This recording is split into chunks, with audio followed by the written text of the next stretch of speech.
আমরা এখন এই লুপের কাজটা করব। আমাদের ডেটা অলরেডি কোয়েরি করা হয়েছে, শুধুমাত্র লুপের কাজটা করতে হবে এখানে। তো এই পেজ উইথের মধ্যে আমাদের সুইপার যেই স্লাইডারটা আছে সেটা ইন্টিগ্রেট করতে হবে। সেটা করার জন্য এখানটায় হচ্ছে কাস্টম লিস্ট, এবং এখানে কিন্তু আমরা সুইপারের কাজ করেছিলাম সম্ভবত custom image banner, custom hero ব্যানারে করেছিলাম।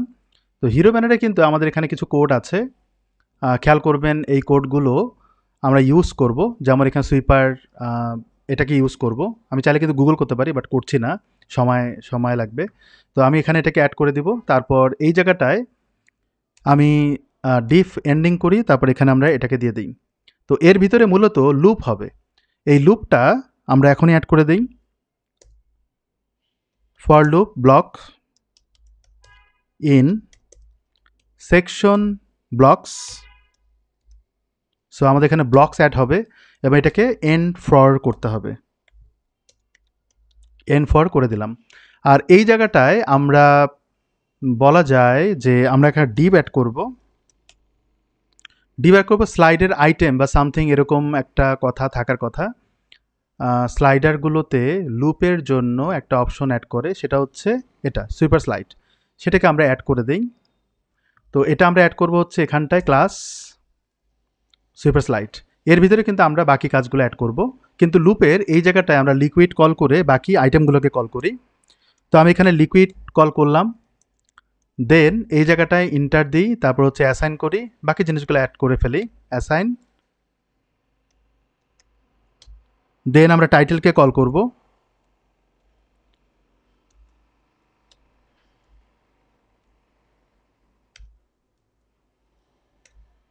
টাইটেলকে কল করব, তারপর এখানে ব্লকের পরে আমরা এখানে সেকশন সেটিংসকে কল করব।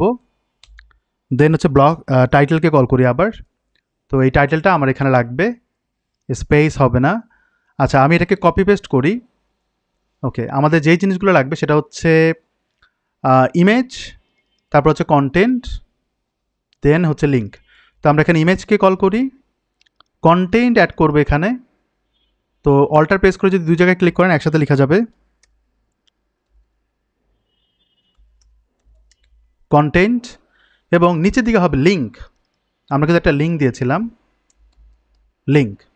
তাহলে এটা ডান। এখন আমাদের কাজ হচ্ছে ভিতরে কল করা। তো প্রথমত আমরা অ্যাঙ্কর ট্যাগ অ্যাড করার জন্য, ইমেজকে অ্যাড করার জন্য কাজটা করব। শুরুতে ইমেজ আছে, তো আমি এখানে বলবো যে if condition image not equal blank,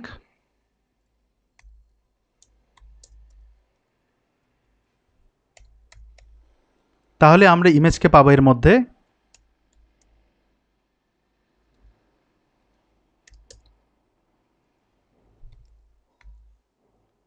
এবার এখানে আমরা এই কোটেশনটা দিব। আমরা ইমেজ ইউআরএলটাকে নিব, ইমেজ ইউআরএল। দেন এখানে আমরা ইমেজের একটা উইথ দিতে পারি কোয়ালিটি ধরে রাখার জন্য। আমি এখানে 500x দিলাম। আর এই জায়গাটা আরও তিনটা জিনিস দিতে হবে, তিনটা অ্যাট্রিবিউট দিতে হবে। উইথ আমরা এখানে অটো করে রাখি আপাতত। ঠিক একইভাবে হাইট দিব, হাইট অটো করে রাখলাম। এবং লোডিং অ্যাড করতে পারেন লেজি। আর এরপরে আরেকটা জিনিস দেবো, সেটা হচ্ছে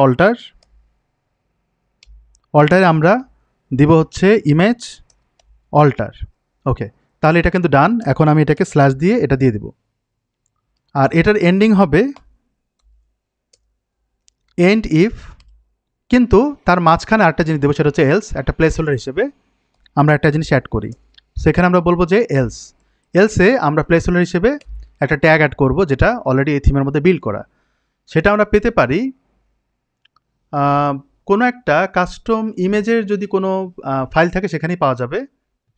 আচ্ছা, এখানে দেখেন এই জিনিসটা পাওয়া যাচ্ছে। আমি এটাকে কপি করি, এটা আমরা ইউজ করব হচ্ছে এখানটায়। তাহলে প্লেস হোল্ডার ইমেজ আসবে যখন আপনি ইমেজ অ্যাড করবেন। আচ্ছা, এটা একটু পরে দেখছি। আমরা এখানে H3 অ্যাড করব, H3 অ্যাড করলাম। দেন এখানে আমরা টাইটেল দিব, টাইটেল। কিন্তু টাইটেল দেওয়ার আগে আমাদের অ্যাঙ্কর ট্যাগের লিঙ্কটা আমরা এখানে অ্যাড করব। সো লিঙ্ক অ্যাড করার জন্য আমরা এখানে অ্যাঙ্কর ট্যাগ দিব, দেন আমরা এটা অ্যাড করব। কিন্তু অ্যাঙ্কর ট্যাগটা তখন আসবে যখন সে লিঙ্ক অ্যাড করবে। এই জন্য আমরা এখানে আবার কন্ডিশন অ্যাপ্লাই করব।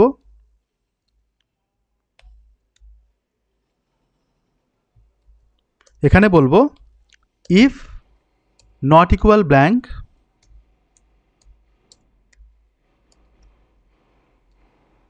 এবং এখানে আমরা এন করে দেব।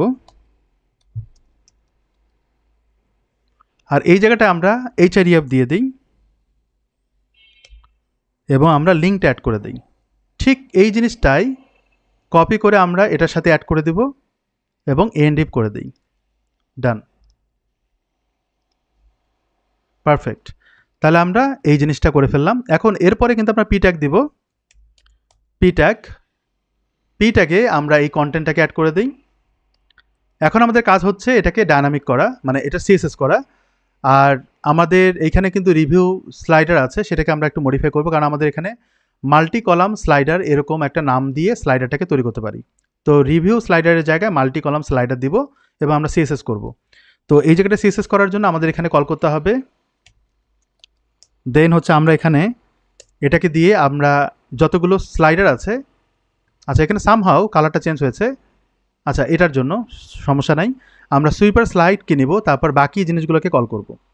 সুইপার স্লাইড আমরা এখানে কল করি, দেন ভিতরে ইমেজ থেকে শুরু করে বাকি জিনিসগুলোকে আনতে হবে, যেমন ইমেজ ট্যাগ, তারপর এখানে h3 দিয়েছি এবং আমরা কিন্তু h1 নিচ্ছি, সেটারও মানে অ্যাঙ্কর ট্যাগ নিচ্ছি, সেটাকে আমরা এখানে কল করে দিই যাতে দুইটা ডিজাইন সিমিলার থাকে, ডিজাইনে কোনো তারতম্য হবে না, এই জন্য কমা দিলাম।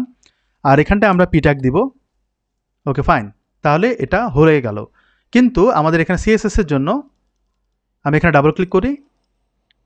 এই অংশটুকুর জন্য বলা হচ্ছে যে 16 পিক্সেল রেগুলার এবং লাইন হাইট হচ্ছে 24। তো আমরা এখানে বলবো font size 16 pixel, font wait regular বলতে আমি 400 বলতে পারি। আর লাইন হাইট দিতে হবে, লাইন হাইট দিব হচ্ছে 24, মেবি 24 দেওয়া আছে, হ্যাঁ 24। তো আমরা এখানে 24 পিক্সেল দিয়ে দিলাম। আর এই অংশটুকু আমরা ইউজ করব হচ্ছে অ্যাঙ্কর ট্যাগে বা h3-তে একসাথে, তবে এখানে সাইজ একটু ভিন্নতা আসবে, বলা হচ্ছে 20 বোল্ট, 24 পিক্সেল হচ্ছে লাইন হাইট। তো এটাকে আমরা বলবো 20, আর এটাকে বলবো বোল্ট, বা আপনি 600 বলতে পারেন, বোল্ট বলে সমস্যা নাই। ডান। তো আমি এটাকে সেভ করি। ইমেজের ক্ষেত্রে আমরা একটা কাজ করব, আমরা এখানে উইথ দিয়ে দিব হচ্ছে 100% এবং আমরা একটা ম্যাক্স উইথ দিব। ম্যাক্স উইথটা কোথা থেকে পাবো? ম্যাক্স উইথটা পাবো হচ্ছে এখানে ক্লিক করে পেতে পারেন, এই যে এতটুকু। এখানে বলা হচ্ছে 252। তো আমরা এখানে বলতে পারি ম্যাক্স উইথ 252 পিক্সেল বা 250 পিক্সেল, যেটাই বলেন না কেন। এবার যদি আমরা আউটপুট দেখি, রিলোড দিলে আমরা এগুলো পাবো, কিন্তু এগুলো লুকটা ভালো না, একটা দেখাবে, কারণ আমাদের স্লাইডারটা ইন্টিগ্রেট হচ্ছে এই জন্য। কিন্তু স্লাইডারটা ইনিশিয়ালাইজ করা হয়নি, আমাদের ইনিশিয়ালাইজ করার জন্য কিন্তু এই নামটাকে ইউজ করতে হবে। আমরা এখানে স্লাইডার কোডটা কল করব, কিন্তু আমরা অলরেডি কিন্তু স্লাইডার বানিয়েছি, সেটাই যদি আমরা এখানে ইউজ করি তাহলে আমাদের প্রবলেমটা ইজিলি সলভ হয়ে যায়। এটা কোথায় পাবো? মাল্টি কলাম, আমাদের এখানে কাস্টম হিরো ব্যানার আছে, হিরো ব্যানারে গেলে আমরা কিন্তু ইনিশিয়ালাইজ করার জন্য এই কোডটা পাচ্ছি। আমি এটাকে কপি করি, দেন আমরা মাল্টি কলামের এইখানটা অ্যাড করে দিই। আর এই জায়গাটায় যে মাল্টি কলাম সুইপার আছে সেটাকে আমরা এখানে ক্লাস হিসেবে অ্যাড করে দেবো, তাহলে কিন্তু ইউনিকনেসটা তৈরি হবে। এটা অলমোস্ট ডান। তো এবার যদি আমি রিলোড দেই তাহলে আমরা এরকমটা পাচ্ছি। এখন বিষয়টা হচ্ছে ভিতরে কিন্তু কালার কাজ করে না, আর এখানে যে কালারটা কাজ করে সেটা কিন্তু সম্ভবত কালার স্কিমের মাধ্যমে কাজ করে, এই যেটা, এবং এখানে কিন্তু আন্ডারলাইন আসছে। এই দুটো জিনিস চেঞ্জ করব, তারপর এটাকে আমরা অ্যালাইন করব মাঝখানে। তো মাঝখানে অ্যালাইন করার জন্য আমরা একবারে করব, সেই কাজটা করার চেষ্টা করব। এখানে আমরা এই জিনিসটা অ্যাড করি। আর টেক্সট ডেকোরেশন নান করে দিলে আমার মনে হয় এটা ডান। তো এবার যদি আমি রিলোড দেই, পারফেক্টলি হয়ে গেল। এখন আমাদের কাজ হচ্ছে এই ভিতরের কলামগুলোকে সেট আপ করা। তো আমার এই সুইপার স্লাইডারে এইখানটায় আমরা বলবো, এখানে আলাদাভাবে কল করা হয়েছে, এই যে এটা ডিসপ্লে ফ্লেক্স, তারপর এটা তো এরকম হবেই স্বাভাবিক, ফ্লেক্স ডিরেকশন আমরা দিব কলাম, দেন হচ্ছে আমরা বলবো যে অ্যালাইন আইটেমস সেন্টার এবং জাস্টিফাই কন্টেন্ট বলবো ফ্লেক্স স্টার্ট। এটা না দিলেও চলবে, তারপর আমি দিয়ে রাখলাম। গ্যাপ চালিয়ে দিতে পারেন, না দিলেও সমস্যা নেই। এটাকে আমরা কপি করি, আচ্ছা, আরেকটা জিনিস সেটা হচ্ছে টেক্সট অ্যালাইন সেন্টার করে ফেলি, টেক্সট অ্যালাইন সেন্টার, যাতে মাঝখানে সব কিছু আসে। এখন এটা আমরা দিয়েছি হচ্ছে এই জায়গাটায়, আমি এটাকে রিপ্লেস করে দিই। পারফেক্ট। আর H3 এবং এটার একটা মার্জিন রিমুভ করে দিতে হবে। বাইরে একটা মার্জিন দেখতে পাচ্ছিলাম আমি, মার্জিনটা আমরা রিমুভ করে দিব হচ্ছে 0, এবং উপরের দিকে আবার মার্জিন দিব। সো আমি এখানে বলি মার্জিন টপ সে 30 পিক্সেল বা 20 পিক্সেল, এটা দিয়ে দেখতে হবে কেমন হয়। রিলোড দিলে আমরা আউটপুটটা এরকম পাবো। এবং এটারও উপরে কিন্তু একটা মার্জিন আছে, যেটা আসলে দরকার নাই ওদের ভাষ্য মতে। তো আমরা নিচেও মার্জিন এবং উপরে মার্জিন রিমুভ করে দেব। এবার আপনি যদি খেয়াল করেন, ফিগমা যদি দেখেন তাহলে আপনি দেখবেন একদম লাগানো। তো আমরা এই মার্জিনটা এখান থেকে রিমুভ করে দেবো পি ট্যাগ থেকে। এটা আমরা কোথায় পাবো? আমরা পাবো হচ্ছে পি ট্যাগের এই জায়গাটায়। আমি এটাকে পেস্ট করে দিই, তাহলে এটা কিন্তু ডান। এখন আমাদের কাজ হচ্ছে রেসপন্সিভ করা। রেসপন্সিভে আপনি যদি এখানটায় খেয়াল করবেন, এই জায়গাটায় কিন্তু রেসপন্সিভে বুলেট পয়েন্ট আছে। তো এই রেসপন্সিভের এই কাজটাতে বুলেট পয়েন্ট আনার জন্য সুইপার জেএসএস এর হেল্প নিতে হবে। আমাদের এখানে একটু সার্চ করা দরকার, সুইপার জেএস ডেমোতে যাব, রেসপন্সিভ ব্রেক পয়েন্ট যেটাকে বলা হয় সেটাতে যাব। তো এখানে ব্রেক পয়েন্ট খোঁজার ক্ষেত্রে একটু সময় লাগবে। তো এই যে পেয়েছি রেসপন্সিভ ব্রেক পয়েন্ট। আচ্ছা, ব্রেক পয়েন্ট আমাদের লাগবে না, আমাদের লাগবে হচ্ছে বুলেট পয়েন্ট। তো আমি এখানে করে যাই, বুলেট পয়েন্ট এখানে পেয়েছি। এখানে যাওয়ার পরে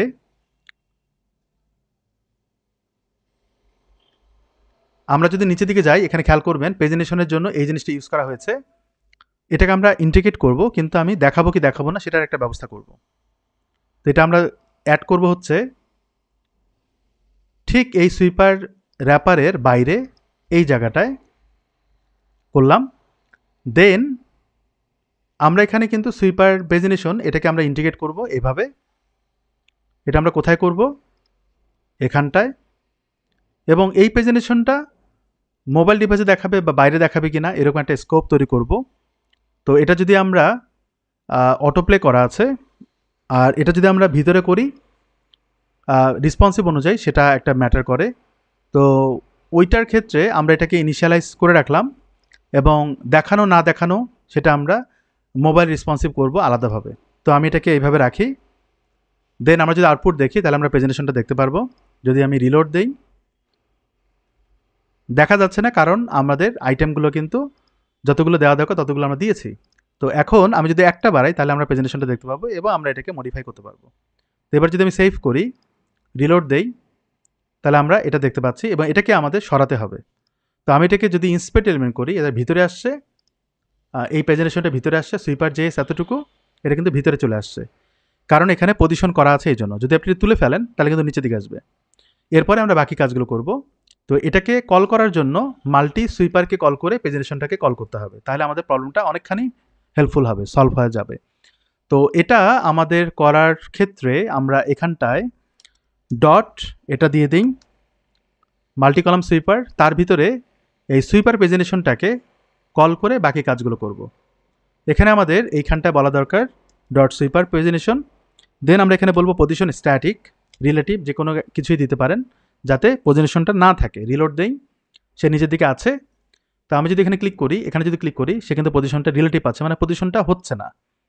ওকে, এবার আমরা ভিতরের কাজগুলো করি। ভিতরে আমাদের ক্লাস বা আইটেমগুলোর কালার চেঞ্জ করতে হবে। তো এটা করার জন্য সবার আগে এই লুপটা বন্ধ করে দিই। লুপ এবং অটোপ্লে আমরা বন্ধ করে দিই। অটোপ্লে বন্ধ করতে গেলে এটাকে যদি আমি কমান্ড করি তাহলে অটোপ্লেটা বন্ধ হয়ে যাবে। দেন রিলোড দিলে অটোপ্লেটা বন্ধ হয়ে যাবে। আচ্ছা, এখন আমাদের যে কাজটা সেটা হচ্ছে কালার কম্বিনেশন। আমরা ডেস্কটপে ডিজাইন করব, আবার মোবাইলে যেয়ে ঠিক করব। তো এখানে ডার্কনেসটা হচ্ছে এখান থেকে ডাবল ক্লিক করলে আমরা কালার কোডটা পাচ্ছি, এবং এই কালার কোডটা দিতে হবে, এবং এটার উইডথটা কত? 10 পিক্সেল। তো এবার আমি এখানে আসি, আমরা এখানে যাব, এই বুলেট পয়েন্টটাতে ক্লিক করব, এটা হচ্ছে অ্যাক্টিভ। এখানে কালার কোডটা চেঞ্জ করে দিতে হবে অ্যাক্টিভে। তো আমি কপি এটা আবার করতে হবে, প্রেজেন্টেশন বুলেট অ্যাক্টিভ, ওই প্রেজেন্টেশনের ভিতরে। দেন হচ্ছে আমরা এখানে যাই, যাওয়ার পরে আমি এখানে এটাকে অ্যাড করে দিই। এগুলো আমরা ম্যানুয়ালি অ্যাড করে দিব, এইখানটা জাস্ট বসিয়ে দিতে হবে কালার। কিন্তু এটা অ্যাক্টিভের বাইরে আমি যদি নর্মালি অ্যাড করি সেটা বেটার। নর্মালি অ্যাড করতে গেলে এটাকে কল করতে হবে, সেটা আমরা এইখানটায় এইভাবে কল করব। কিন্তু এটা প্যারেন্টে এই দুটো জিনিস আছে, সেটাকে আমরা কল করে ফেলি। আচ্ছা, আমি ডিলিট করে দিচ্ছি। তো আমি এটাকে কপি করলাম, করার পর আমি শুরুর দিকে এটাকে আমি অ্যাড করে দিই এইভাবে। অপাসিটি লাগবে না আমাদের, শুধুমাত্র ব্যাকগ্রাউন্ড কালারটা চেঞ্জ করব। কালার কোডটা আমি এখান থেকে পেয়ে যাব। ব্যাকগ্রাউন্ড কালারে আমরা কালার কোডটা জোরপূর্বক বসিয়ে দিই। আমি এটাকে ইম্পর্টেন্ট করে দেবো, এটাকে বলা হয় জোরপূর্বক বসানো। এটা আমি করে দিলাম। এবার আমি যদি রিলোড দিই, কালারটা কিন্তু চেঞ্জ হয়ে যায় অটোমেটিক্যালি। এখন কথা হচ্ছে সাইজ। আমি যদি এখানে ক্লিক করি, মাউস যদি রাখি, এটা কিন্তু 8 পিক্সেল। আমরা হাইট উইডথ দিব হচ্ছে, উইডথ দিব হচ্ছে 10, আর হাইট দিব হচ্ছে 10। তাহলে আমরা হাইট উইডথ পেয়ে যাব। দেন আমি যদি রিলোড দেই, তাহলে আমরা একটু বেশ একটু বড় পাবো। আর এইখানটায় ক্লিক করার পরে এটার উপরের দিকে একটা গ্যাপ তৈরি করবো, সেটা আমরা প্রেজেন্টেশন থেকেই করতে পারি। রিলেটিভ আমরা মার্জিন টপ করব সে 40 পিক্সেল। আচ্ছা, এটা বেশি হয়ে যায় মোবাইলের জন্য, তো আমরা এটাকে 20 করি। 20 করলাম। আপনি খেয়াল করবেন মোবাইল ডিভাইসে কেমন আসে সেটা, গ্যাপটা কেমন আসে সেটা। ও, আমরা দেখতে পাচ্ছি প্রেজেন্টেশনটা কিন্তু মাঝখানে, উপরে না। হ্যাঁ, এই মাঝখানে আনার জন্য এটার ব্যবস্থাটা একটু অন্যভাবে করতে হবে। এটা আমাদের পজিশন করেই করতে হবে। একটু পরে আমরা দেখবো, মোবাইল ডিভাইসে যখন যাবো তখন আমরা এটা করব। কিন্তু আমাদের পজিশন রিলেটিভ যা আছে থাকলো, মার্জিন আমরা করছি না আপাতত। এখন আমাদের যেটা করতে হবে, রেসপন্সিভ করার জন্য ইনিশিয়ালি দেখাচ্ছে না, অ্যাকচুয়ালি দেখাতে হবে যদি আইটেম বেশি হয়। কিন্তু ওখানে 3টা আইটেম, তো এই জন্য হয়তো দেখাচ্ছে না, বা ডিজাইনটা ওইভাবে করেছে। বাট আমরা দেখাবো, নাহলে বুঝবে না যে আরও আছে এবং স্লাইড হচ্ছে। তো ইনিশিয়ালি আমরা একটা মার্জিন টপ করে রাখি। এটা আমরা করবো হচ্ছে এখানে মার্জিন টপ 30 পিক্সেল দিতে পারি স্পেসটা। এবার আমরা এটাকে ডিসপ্লে নান করে দেব। ডিসপ্লে নান করে দিব যাতে ডেস্কটপে না দেখায়। এবার আসেন মোবাইলের জন্য কাজ করি। আমরা এখানে বলবো মিডিয়া, তারপর এখানে বলবো ম্যাক্স উইথ,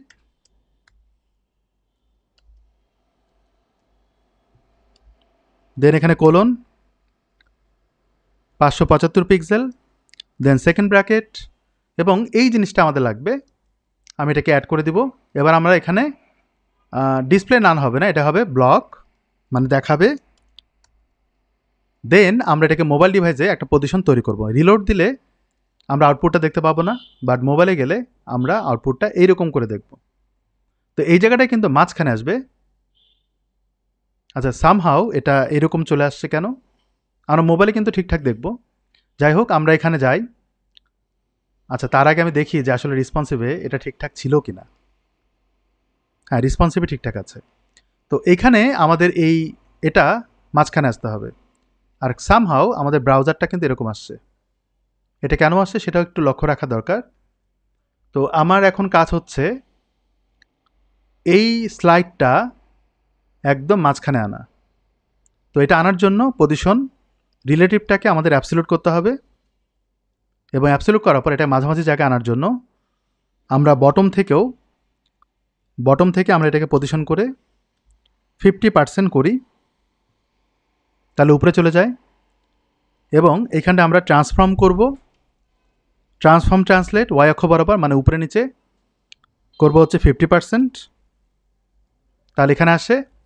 তো আমরা এটাকে নিচের দিকে নামাবো এই জায়গাটায় 40, তাহলে এখানে আমাদের 40 করতে হবে। এবং আমাদের মাঝখানে একটা গ্যাপ তৈরি করতে হবে যাতে জিনিসটা পারফেক্টলি বসে যায়। তো আমাদের কাজ হচ্ছে এটাকে কপি করা, এবং আমাদের এটা দেখতে হবে যে রেসপন্সিভ এটা কেন প্রবলেম হচ্ছে, কোন একটা জায়গায় তো প্রবলেম আছেই। এবং আমি এটাকে প্লেস করে দিই। তাহলে এটা বটম যখন দিবেন এবং এটা যখন দিবেন তখন এক্স্যাক্টলি মাঝখানে চলে আসার কথা। আচ্ছা, এবার আসেন, এই যে মার্জিন করেছি, মানে ইমেজ দিয়েছি, এই ইমেজের নিচের দিকে যাতে গ্যাপ হয় এবং আমাদের সাইজটার জন্য ছোট হয়। ম্যাক্স উইথ দেওয়া আছে, সাইজটার জন্য ছোট হয়। কখন হবে? মোবাইল ডিভাইসে হবে। তো এখানে যদি ক্লিক করি, এই জায়গাটায় সাইজ কতটুকু আছে এটা কিন্তু হয়নি, এই যে এটা পুরোটা নিতে হবে। আচ্ছা, এটা কাজ করাটা একটু মুশকিল। এখানে খেয়াল করবেন, এখানে তারা বলেছে যে 208, তার মানে একটু ছোট হয়েছে, এটা সহ নিতে হবে। কত বলেছে এখন? 241। তো আমরা এটাকে 241-এ কনভার্ট করব। আমি এখানে বলবো 240, আর এটা লাগবে না, তাহলে ছোট হয়ে যায়। আর বাকি সাইজগুলো ছোট আছে কিনা সেটাও দেখি। ডাবল ক্লিক, না এটা ছোট করেনি, এটাও ছোট করেনি। তার মানে মাঝখানে একটা গ্যাপ তৈরি করতে হবে। তো এটা আমরা এখান থেকে করি। আমি বলি মার্জিন বটম সে 40 পিক্সেল। এই গ্যাপটার যদিও মোবাইলে দেখতে হবে যে গ্যাপটা আসলে পারফেক্ট হচ্ছে কিনা। আমি এটাকে রিলোড দেই। গ্যাপটা করার পরে কিন্তু ভালো একটা স্পেস তৈরি হবে, তাতে আমার এটা ভালো একটা স্পেস পাবো। আচ্ছা, এখন কোশ্চেন হচ্ছে আমাদের এখানে স্ক্রোল বার আসছে, তো এটা কি আমাদের এখান থেকে আসছে নাকি অন্য কোনো জায়গা থেকে আসছে? আমি যদি একটু স্ক্রোল করি, আমার মনে হয় এই ইমেজ থেকে পাচ্ছে। তো আমি এখানে যদি ক্লিক করি, এই ইমেজটাতে যদি যাই, এখানে ব্লক করা আছে, কিন্তু আমরা এই ইমেজগুলোতে উইথ দেইনি। আচ্ছা, আমরা কি এই ইমেজটাতে উইথ দিয়েছি? দিয়েছি। এটাকে যদি আমরা ডিসপ্লে নান করে দিই, তাহলে কি স্ক্রোল বার এখনও আসে? তার মানে এখানে এটা প্রবলেম না। প্রবলেম কি এখানে? যদি এখানে স্ক্রোল বার দেই, প্রবলেম এখানেও আছে। সেকশন যদি আমি এটাতে ডিসপ্লে নান করা আছে, যদি আমরা এখানে দেই, তাহলে কি এখন স্ক্রোল বার আসে? তার মানে প্রবলেম কিন্তু নিচেরটাতে। আমি এটাকে রিলোড দেই, প্রবলেম কিন্তু নিচেরটাতে। আচ্ছা, রিলোড দিলে কিন্তু একটু অবস্থা খুবই ভয়ানক। এটা হচ্ছে রেসপন্সিভের কারণে হচ্ছে, ডাটাগুলো কোয়েরি হয় না। ইন্সপেক্ট এলিমেন্ট, ওই যে স্লাইডার যে আছে, স্লাইডারে হয়তো প্রবলেম করে, অথবা আমি অন্য কোনো সমস্যায় ভুগছি। তো এবার দেখেন, এবারে কিন্তু হচ্ছে না, এবার কিন্তু ঠিক আছে। তার মানে কোনো একটা জায়গায় একটা প্রবলেম হচ্ছে। এবার ঠিক আছে, আমি যদি রিলোড দেই, আচ্ছা এবার বুঝতে পারছি ঘটনাটা কি। যখন আমরা মোবাইল ডিভাইস করতেছি ইন্সপেক্ট এলিমেন্ট করে, তখন এই প্রবলেমটা হয়। তো এটা সমস্যা না, কারণ ভিজিটর কিন্তু মোবাইলে ডিরেক্ট দেখবে, সে কিন্তু ছোটো বড়ো করে দেখবে না। তো এখানে ওই প্রবলেমটা হবে না। আমরা কিন্তু এই ডাটাগুলো এইভাবে পাচ্ছি কোয়েরি করে, এবং মোবাইল ডিভাইসেও এটা পারফেক্টলি হয়ে যাবে। সো আশা করছি সবাই বুঝতে পেরেছেন এই স্লাইডারের কাজ। আমরা নেক্সট সেকশনে যখন যাব, তখন আমরা এটাকে আরও ডিটেলে দেখব, এই জিনিসটা কাজ করব, এবং এটা মোবাইল ডিভাইসে কতটুকু ভালো দেখাচ্ছে সেটা নিয়ে কাজ করব। তা আমরা এই সেকশনের জন্য ব্লক এলিমেন্ট এবং মেইন সেকশনের কাজ দুটোই আমাদের লাগবে।